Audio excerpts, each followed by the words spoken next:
Welcome to the HorrorCast. I'm Dr. Horror, and I'm your host for today. And I'm kidding, I'm actually Dr. True, and this is the TrueCast, not the HorrorCast, although that will be kind of a cool project, I guess. But the reason why I did this into today is because this will be a horror episode. Well, sort of horror. I don't know if you guys ever heard about creepypastas, and I bet you did, because they used to be just so popular, especially when I was a teenager. I'm gonna say, probably anywhere from 2010 up until 2000, even 2017, maybe, I wanna say. I'd need to actually research this, but they were so popular, were incredibly popular. They only started becoming less popular, I think, because with time, obviously, people got a bit tired. A lot of these stories weren't even of good quality, if I gotta be honest. And then on top of that, the sort of the birth of mascot horror, which you could see, I think in a way you could sort of see some creepypastas as leading to mascot horror, like some sort of predecessors, ancient, versions of them, that will then evolve into sort of mascot horror. Especially if you think, if you think how Five Nights at Freddy's, who really started this trend of mascot horror, had kind of like its lore very hidden, and it kind of felt like researching stuff. People would talk about, oh, I heard about this, I think it's this. There will be hoaxes as well, so it will be sort of like experiencing multiple creepypastas out of Five Nights at Freddy's, at least the way I see it. I think that's part of why it became so popular, because creepypastas were popular back then, and this type of storytelling felt almost very real in a way. The game didn't really have that much of story, at least the first one. It's not like it gave you the story explicitly, and it led to much rumoring, maybe. I remember a lot of theorizing back then. Sorry. And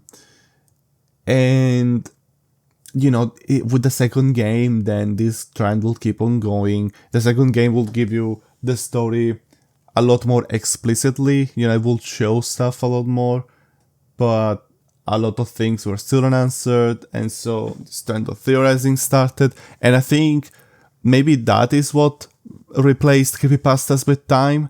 Of course, there's gonna be many other reasons as well. Like I said, a good amount of creepypastas weren't even that good. At least it's not, it feels a bit sad to say, but a lot of the popular creepypastas were not actually good. Like, let's be honest, Jeff the Killer was probably not that good.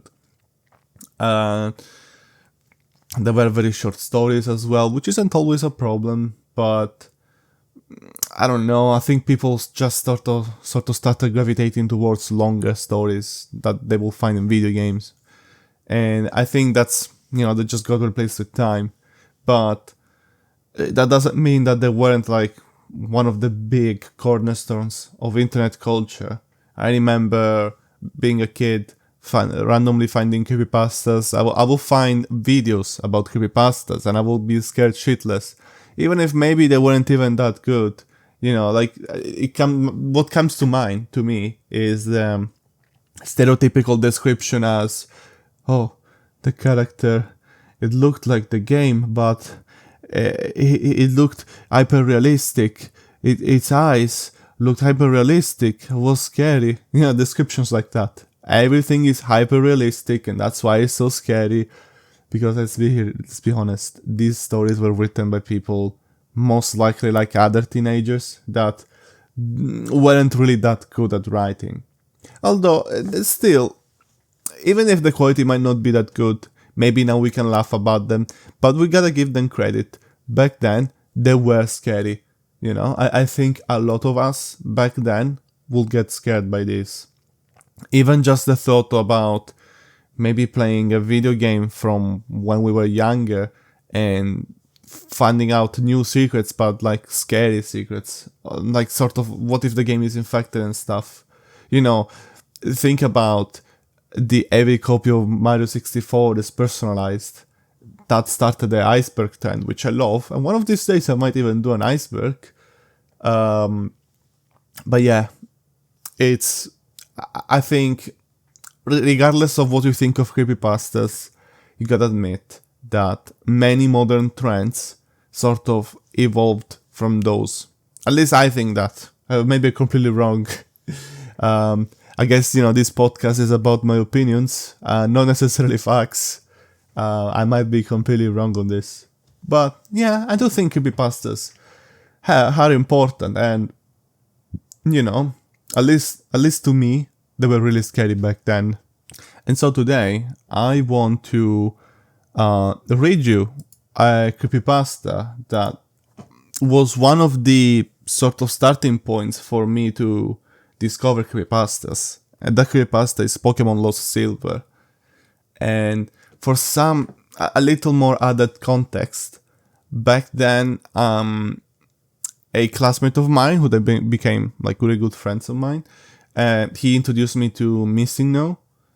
And back then, a lot of Pokemon creepypasta was basically around glitches, and which you could say a lot of creepypasta in general is, to be fair.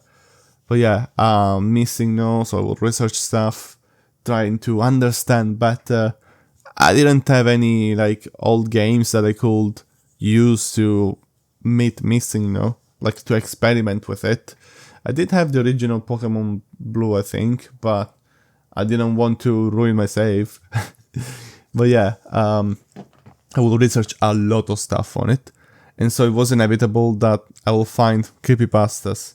And I remember this YouTube channel who usually talked about video games. Its name is Parliamo di Videogiochi. It's literally, let's talk about video games. It's an Italian channel. And they had a series called Creepy Games, where basically they will talk about creepypasta games. And Pokemon Lost Silver, it's one of the creepy games they talked about. I think maybe they talked about because there's some sort of game version, like an actual game made from it, probably using RPG Maker, I think. And so maybe they specifically talked about that, they showed pictures of that, maybe. I don't remember, it was ages ago. And that was, one of my introductions to creepypasta, and I remember being so scared by it. And so I guess today, I'll read it for you guys, and we'll see if it really is scary, if it's written good or if it's written bad. Let's start. Let's get going. Pokemon Lost Silver. Reading this from the Creepypasta Wiki. I'm assuming it's the original version. You see, I am a simple college student living alone in an apartment. I was very enthusiastic about the release of Pokemon Heart Gold and Soul Silver here in the States. I have purposely locked myself out of all media and the internet aside for school purposes. That means no 4chan, no /re, and no Bulbapedia, etc. As I was busy with the school year and being poor at the time, I wasn't able to buy Soul Silver on its launch date.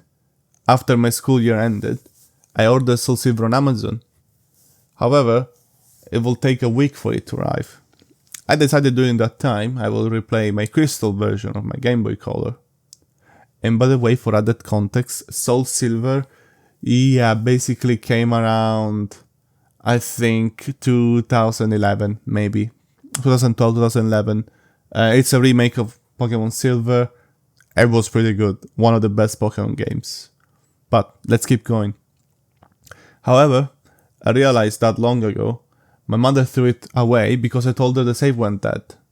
And I was very upset about it then. She also threw away my silver version, so all I have is my Game Boy Color. As such, I set out to GameStop and bought a used silver version, as it's the only Pokemon game left that I have for the Game Boy Color. $10, fairly cheap. Another note, yes, the batteries on the cartridges could go out And if there was no battery in like the cartridge, you could play it, but you could not save it. Yeah, some sort of archaic saving system. That's what it means by, yeah, I told her the save went dead. He couldn't save anymore. Although you could replace the batteries apparently. Anyway, I went home and started it up for a nostalgia trip. However, that's where things started getting bizarre. And most likely the reason why you read this. The Game Freak logo started up as normal, but it just froze there. I thought the card was just errored or something, so I turned it off and on. The same thing happened. I tried pressing A and start over and over, and all of the buttons. Eventually, the logo vanished and there was a black screen for about 5 seconds. Suddenly, rather than going to the usual menu screen, I was already in the game in a previous saved file, which was odd, as I was expecting all of these cards to wipe the poor battery. Either way, I wasn't complaining, as I would have chosen the continue option to see what the previous guy did anyways. First off, I checked his training information. His name was just... ... He didn't have much originality. I checked his profile and apparently he had 999 and 99 hours put in the game. With all the badges, with all the 16 badges.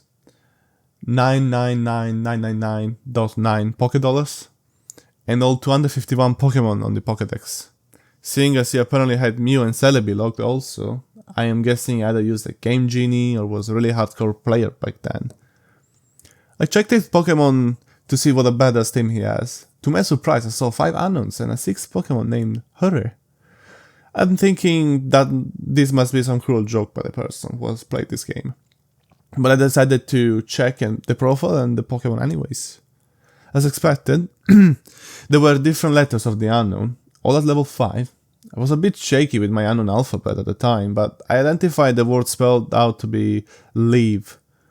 As for the 6th Pokemon, it turned out to be a Cyndaquil. Mind you, this is before there were individualized Pokemon icons. The Cyndaquil looked normal, but it was level 5 with only 1 HP left, and with only 2 attacks, Leer and Flash. I don't know why they named him Hurry, but at the time I just disregarded it. The most eerie thing was that, despite my volume being at max, none of the Pokemon had the usual cries, just pure silence. Having enough of the team, I closed it. I was parked at what happens to be a room inside Bellsprout Tower. However, for some reason there were no NPCs around. Even more eerie was that the pillar in the middle didn't move at all, as if it's just landing on its side. There were no music at all, and there was no exit or ladder. Or at least I thought there wasn't. I walked around for a few minutes, but I can't seem to find a way out. This was certainly not a room I've seen in the Bellsprout Tower before. I tried checking my items for an escape rope, but the bag was completely empty. There wasn't any wild Pokemon either. Finally I managed to find a ladder, which turned out to be the pillar. The screen turned black and the music finally started playing. I had a sudden chill, as I recognized that melody I had to be the theme you hear when you listen to the radio at the Alph ruins where the unknown are at. I immediately realized that it wasn't a loading transition, but rather I was in a dark room and will need flash. Before I took care of that though, I immediately checked my Pokégear to change the radio to something more pleasant. But it turns out there was no radio card, or even a phone nor time cards.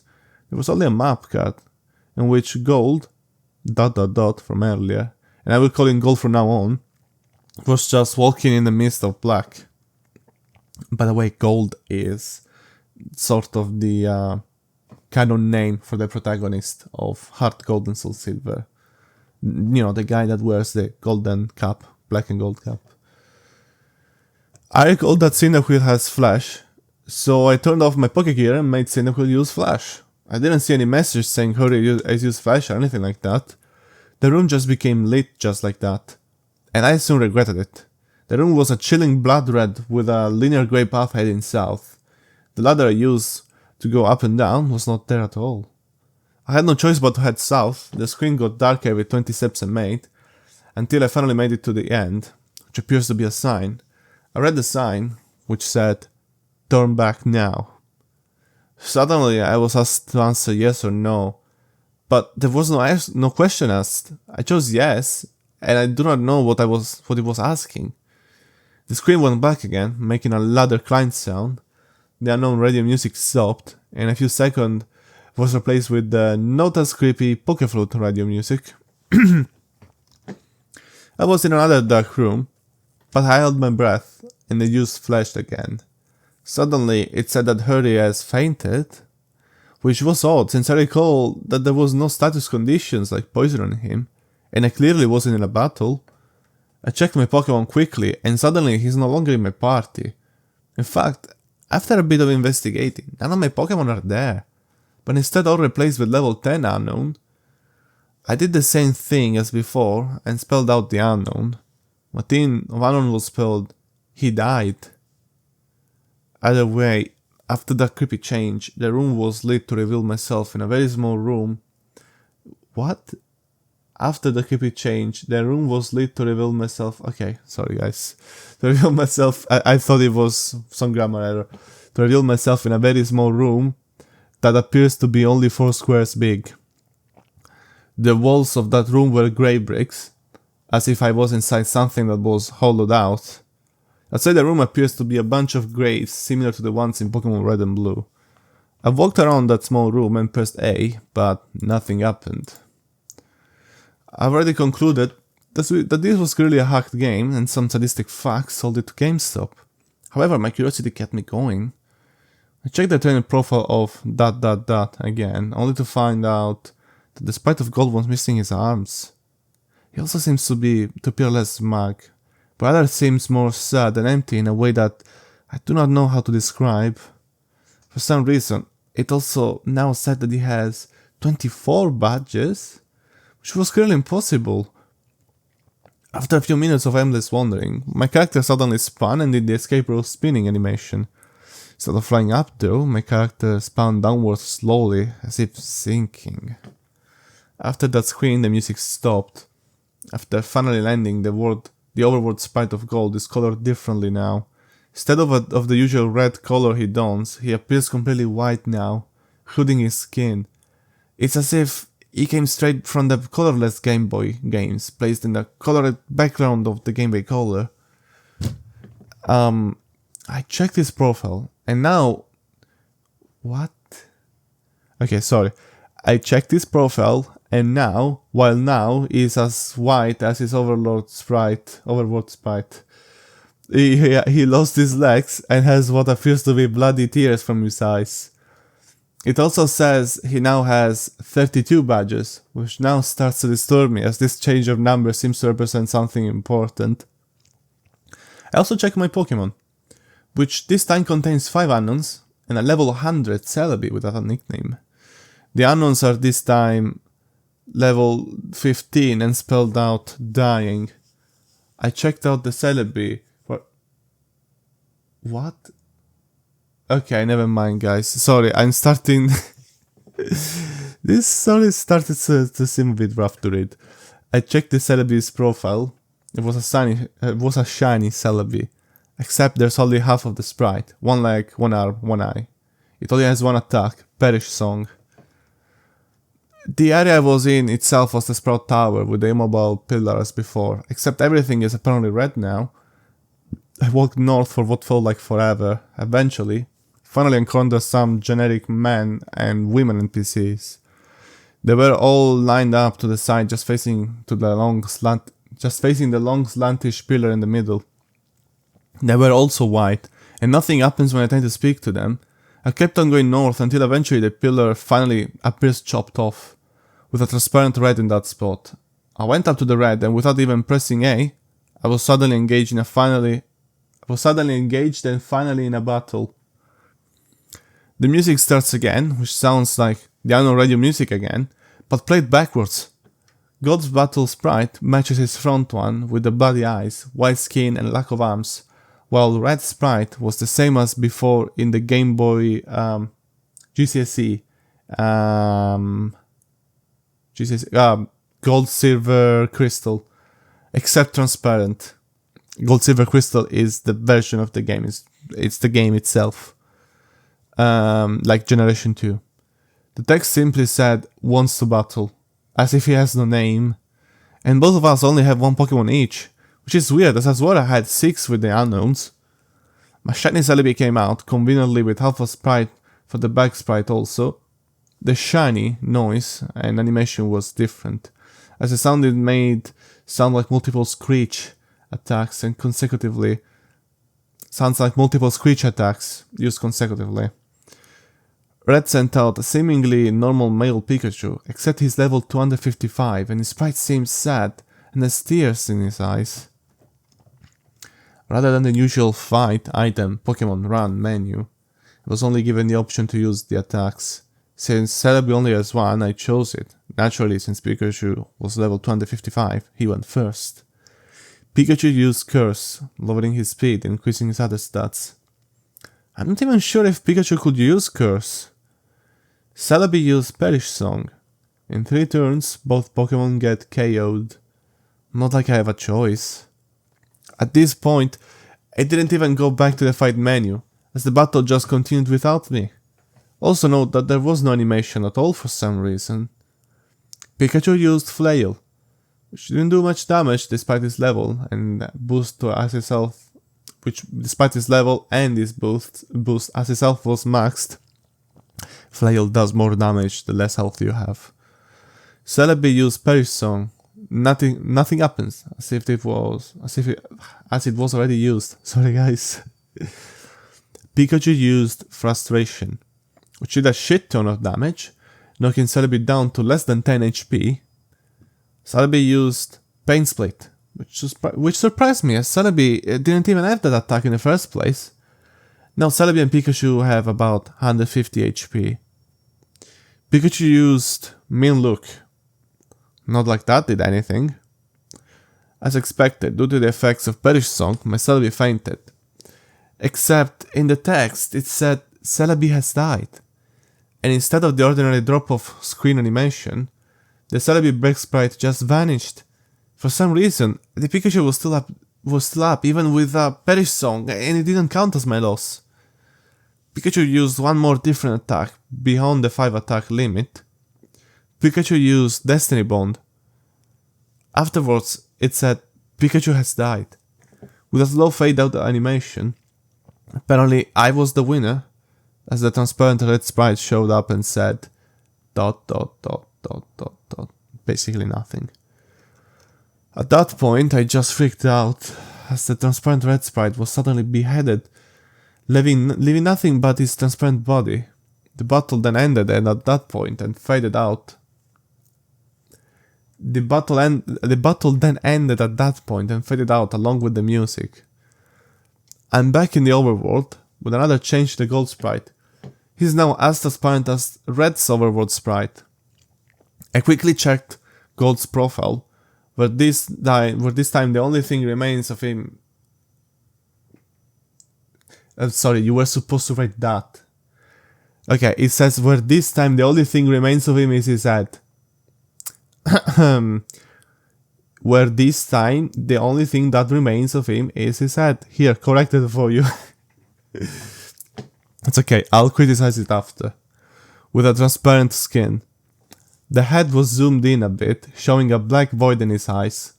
It now stated that he now has 40 badges. I then backed out and checked my Pokemon. They were all level 20 shiny unknown, which when spelled out read no more. I was at what I now know is the next to the end. There was apparently no music playing, but for some reason I still felt like something was there that could be heard. I was back in my room in Newburgh Town. Maybe finally I get to play this game properly. But who am I kidding? I knew that sadistic fuck must have done something. I walked around my room to interact with things, as I'm a bit afraid to go down the stairs to see what was awaiting down there. Note, as I walked, as while the background was moving, Gold was not moving his transparent limbs at all while doing so. Just floating like those ghosts you see in Diamond and Pearl. Like the ones in the old chateau. As expected, the radio, computer and TV did not work, so I had no choice but to go down the stairs. I ended up in the same lower level room of my house.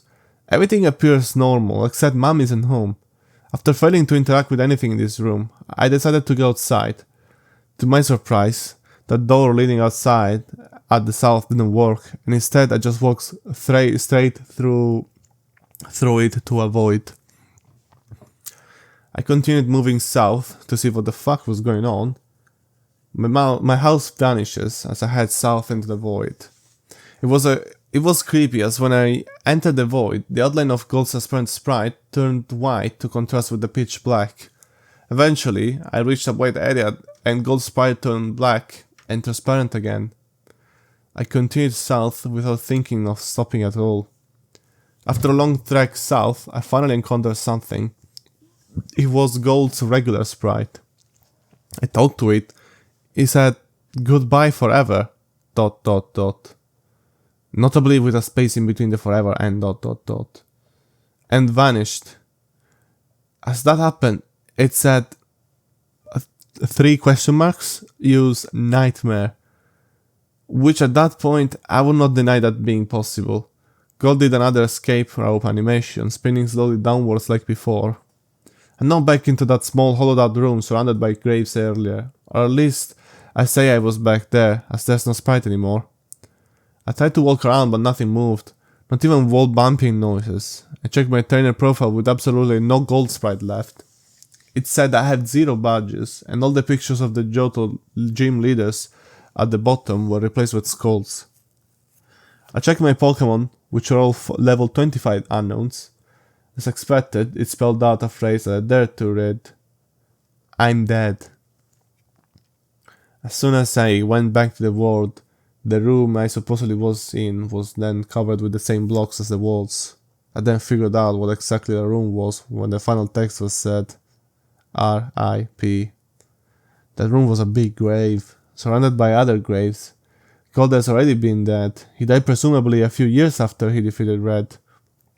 He was a young trainer who, despite his efforts in collecting so many badges and attempts at becoming a Pokemon Master, was still unable to avoid the inevitable fate of death, and his efforts were eventually forgotten by the next generation. I was unable to escape from that text no matter what I pressed. I tried resetting the game, and the same thing happened, at which then I finally decided to give up on that horrible nightmare. After that experience, I will never look at the gimmick Unknown the same way again. They say that only the first generation have folktales and legends, but the second generation have shown me how unpleasant the truth can be. I eventually enjoyed Soul Silver immensely, but I still can't unthink what that rigged game has told me. Oh, okay. We finished the story.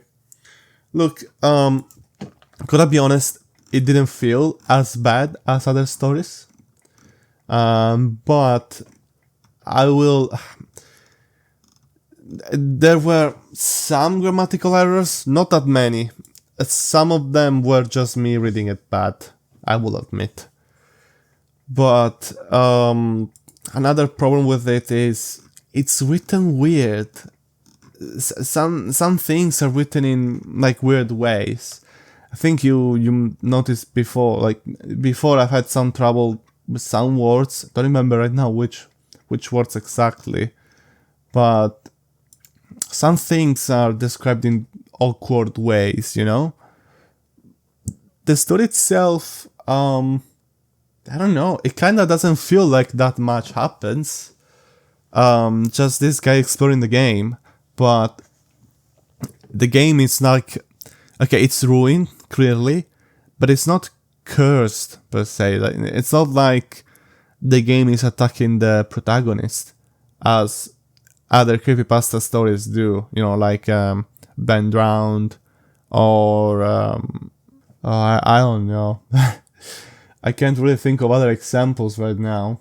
But it was like it was a stereotype of sorts, almost a big cliche, something very common that many cursed video games, many creepypastas were about cursed video games that hurt their users, hurt the players. There was one about the theater, or Polybius, for example, you know, cursed games that harm the users, the players. And this one doesn't seem to do so, which is kind of nice actually. Feels fresh, for once. A weird game is just that. It's just a weird game. It's not cursed in the sense that it will kill you. It's, again, not that good, but it's also not particularly terrible. But if I have to be honest, at the end, it was kind of making me cringe a bit. Here, he says, he was a young trainer who, despite his efforts in collecting so many badges and attempts at becoming a Pokemon Master, was still unable to avoid the inevitable fate of death, and his efforts were eventually forgotten by the next generation. I'm sorry, are we getting all philosophical and stuff? Are we talking about a 12-year-old that followed his dreams, and no matter what he did, 60 years after he died anyway? Was he gonna be immortal because he was a Pokemon Master? See, this part is kind of dumb. Feels like he wasn't too sure how to conclude the story, and just added this bit. It's interesting if you add some like story interpretation bit to it, but going like, was still unable to avoid the inevitable fate of death. Yeah, everyone is. This guy wasn't trying to be immortal. That wasn't the point of the story. We don't even know what Gold was really doing in this story. We're just seeing. Maybe it means like, it refers to Gold sort of as the player character. Thinking back about the save, the save data, because it's got 999 hours and 999 of everything. Everything cool, everything perfect, but eventually still died. But it's a dumb connection to make. I think it's a very flimsy connection to be like, oh, the player tried his best to be the very best, and he did, but no one remembered him in the end. Yeah, of course not. It's just a fucking game, and it was a single player game. We're not talking about creating like, okay, look. If the story was about playing this game to create like a very strong team for competitive, and then he goes on to do tournaments and wins and become like a master and stuff, but like real life tournaments. And then all of a sudden his game glitches out and his winning team dies. Then I would understand. Okay, then it would kind of make sense. It would be like, oh, he was trying to be the best and he accomplished that, but in the end, his Pokemon still died. Okay. But this, how he added it, what's the point, I do think maybe they revealed that hollowed out grey room was a grave all along and he was buried all along. Okay, that's kind of scary. Yeah, okay, that's a scary reveal. The escape rope animation, but instead of going up to exit, slowly sinking into the ground. That's actually interesting foreshadowing. That's not bad. I like the foreshadowing. Because then it was a grave all along. That's good. And I also, like I said, like that the guy, the protagonist isn't really hurt in the end. It just goes, I will never look at the gimmick unknown the same way again. And then they say only the first generation have folktales and legends, but the second generation have shown me how unpleasant the truth can be, as even the second generation has, creepy stuff happening. Okay, that's kind of cool. Yeah, you can go with that. And I eventually enjoyed Soul Silver immensely, but I still can't think what that rigged game has told me. Which, by the way, kind of didn't tell you that much. Overall, this was kind of a cool story. It was alright, that's what I mean. Back then, when I first heard about it as a kid, I was scared shitless. But I was a kid, I was like, actually it was like 13, maybe 14 even. But I had no experience with horror at all. And, I guess I was just a pansy, if it makes sense. I was not good with horror at all. Not to mention, Pokemon Silver is a game I played as a kid, so maybe I related to that as well. Found it more scary because of that. Maybe, look, probably the guys within the story made a much, much better job than I did at reading it in a creepy way. This is the first time I read a story for a public like this anyway. Hopefully I didn't do too terrible, but realistically I didn't do good either. Something interesting about this story is the way things are spelled in the unknown. Okay, that's cool. That's kind of cool. And, you know, there's some attention to detail every time something is spelled. It's something that doesn't exceed 6 letters, which is good. But at the same time, it kind of feels weird that, you know, you keep having these unknowns. They're not used for fights at all. And then every now and then you have an actual Pokemon to fight, you know, to use to fight. And that's just put in there in between the unknowns like that. But other times you don't have any Pokemon with you. Don't know, interesting choice, but I mean, I don't know, just theorizing at this point. That's okay. Yeah, I mean, I don't really have anything else to say about this. I might read other stories some other time, but I realized how long this took. I've been reading this for a while. I was checking my recording program here, I was checking Audacity, and we finished reading the story at around, I think, 26-minute mark. So, you know, I read for a while.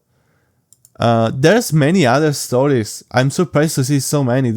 Here's this one called Strangled Red. Never heard of it. I did hear about Lavender Town Syndrome. But these stories were probably made much after. So, I mean, they might be better. To be fair, they might be written better. So maybe they're done by fans of creepypasta that read a lot of them, maybe understand the mistakes better. Maybe they're themselves better writers. And that's good. But, you know, my point is, I wanted to read one of the originals. If we read one of the modern ones and it's good, I'll be like, yeah, no shit. But if I read one of the originals and it's good, I'll be like, what? That's crazy. One of my favorite channels is another podcast called the TrueCast. And the hosts, Hunter and Isaiah, basically Meat Canyon and Wendy Goon, they read creepy stories as well, and they're very good. So, you know, if you enjoyed the creepy story but maybe were like, I want more, you can go check their channel. I might read more in the future. But for today, that's it. I will just comment on another scary thing. I don't know if you guys probably did. You guys probably seen the, oh my god, the Shrek 5 teaser thingy, you know, to showcase the, oh, I'm sleepy, sorry, to showcase the voices of the actors. I think that's what the reason why they did it. Oh my god, I don't like it at all. Most people are commenting on the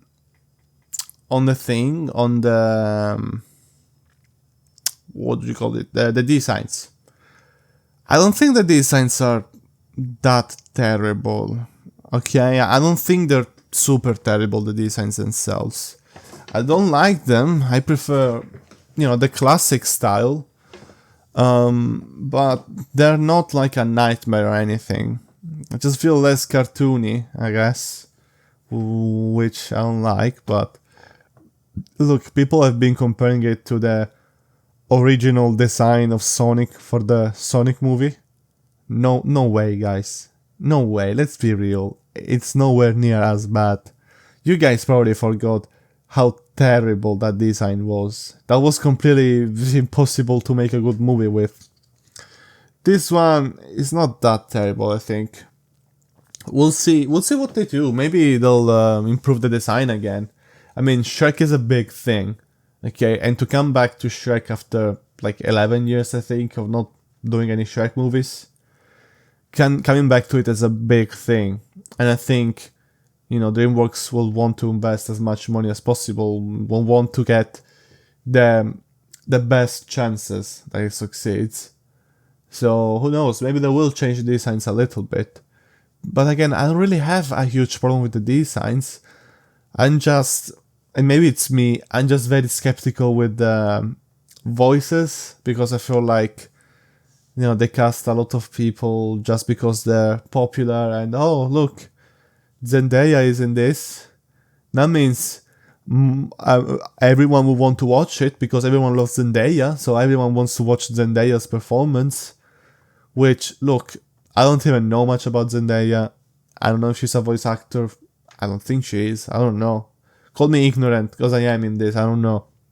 But in general, this practice of putting in famous voices, maybe putting in famous guys, in Italy, for Italian dubs, they will sort of often get Italian YouTubers to dub the movie, because they're probably cheaper, and well, everyone loves this YouTuber, everyone loves him, and then they do a shitty job because they're not good, they're not voice actors, they're just YouTubers.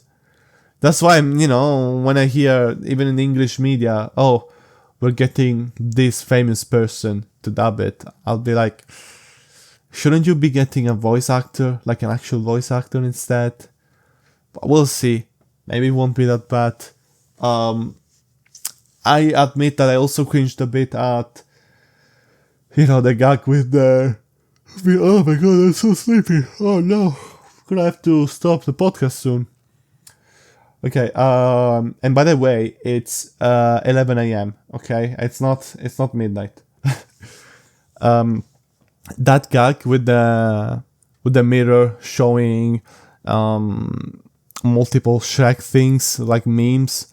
Okay, it was funny when they went like, "Who's making these?" and Pinocchio was like, "Not me," and nose gets longer. Okay, okay, the joke is okay. That one kind of like, but the thing itself of showing like Shrek memes, I'm hoping it's only the trailer and they won't do it in the movie, makes me afraid that they'll do a "how do you do, fellow kids?"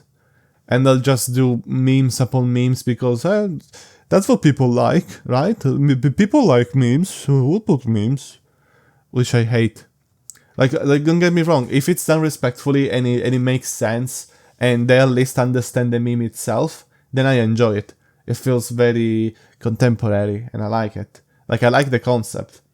I don't trust anyone to do well with the concept though. Like, mostly I don't trust movie companies to do well with the concept. They'll just be like, oh, let's make him say the line. He has the line, say the line. Get out of my swamp. That's how they will be. That's my problem with it. And then maybe Shrek isn't even on a swamp. Or maybe he's in the swamp, but it's just a random guy. It's not even like, you know, it's just dumb. I think that they might do it dumb. That's my only problem with it. And especially after I saw the Minecraft trailer. I can't believe people are now like changing their mind on the trailer. They're being like, oh, I'm so excited for this. It might be cool. It might be amazing. It still looks terrible. My god. I saw the third trailer and to me it still looks awful.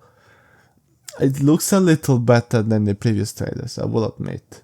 But it still looks awful. I'm still very extremely disappointed with what they're doing with the Minecraft movie. They could have done so much more. They could have done something so much more creative. And instead look at what they're doing. But whatever, you know, I'm not gonna spend the rest of the day criticizing it. And I'm not gonna lie, I might even watch it in the end. Just not in the cinemas. I'll just try to see if I can find it for free online. I'm not even gonna, you know, like, not gonna sugarcoat it. I'm not gonna lie at all. If I watch it, only if I can watch it for free. Or maybe Maybe if like in a year or something they'll put it in some streaming services, okay, then I might watch it in one of those streaming services if I buy them for some other reason. You know, I want to watch some series, and then on the same streaming service they have the Minecraft movie. Maybe I'll give it a go. I don't know if I can stomach all of it, but who knows? Like I said, no more criticizing stuff. Oh no! Oh my god! I'm yawning again. Yeah, okay. I think at this point it's very clear, guys. I keep yawning. Apparently, I'll just go to bed. I guess I just need to sleep or whatever. Well, that's the end of the episode. I hope you liked it. I hope you enjoyed it. Oh, and by the way, I did find a way to upload this on Spotify in the end. I don't think I'll get as much traffic coming from Spotify. Not as many people, because I think people mostly use it for, listening to music. Same way people mostly use YouTube to watch videos and not really podcasts. But, the podcasts are still there. If you guys are listening to this on the YouTube channel and are thinking, oh, I want to put it in the background, but without the video, because nothing is being shown, and I don't have YouTube Premium, so I can't just put it on the background like that. And you guys want a solution, you just want to listen to it on the background while you're doing something else and not waste your phone battery by keeping the screen on, you can find me on Spotify now. Maybe you can do the thing I do every night. I put podcasts in the background when I sleep. If you guys want to do that, now I'm on Spotify and you can do that. I fixed it. You didn't really need to do things with the RSS website. You can do it through Spotify creators, Spotify for creators. Yeah, I found out regular Spotify and Spotify for creators basically sort of have two different websites, which I wasn't expecting, because YouTube is not like that. But yeah, now you can find me on Spotify. And if you like the video, subscribe. I feel cringy having to say this, but I do kind of have to say it, I guess. Subscribe if you like the video. Ring the bell and stuff, activate the notifications. But most importantly, even if you don't want to subscribe, what would really help me that much is if you guys publicized the, sort of tell your friends, tell your parents even if you think they might enjoy it, tell everyone. The TrueCast by Dr. True, it's amazing, it's funny, I love it. We just read a horror creepypasta and then talked about the Shrek trailer and the Minecraft movie. Tell them everything, yes. And share my podcast and my YouTube channel if you like it. Well, that's it. I'm going to bed. Good night. Even though it's 11 a.m., good night.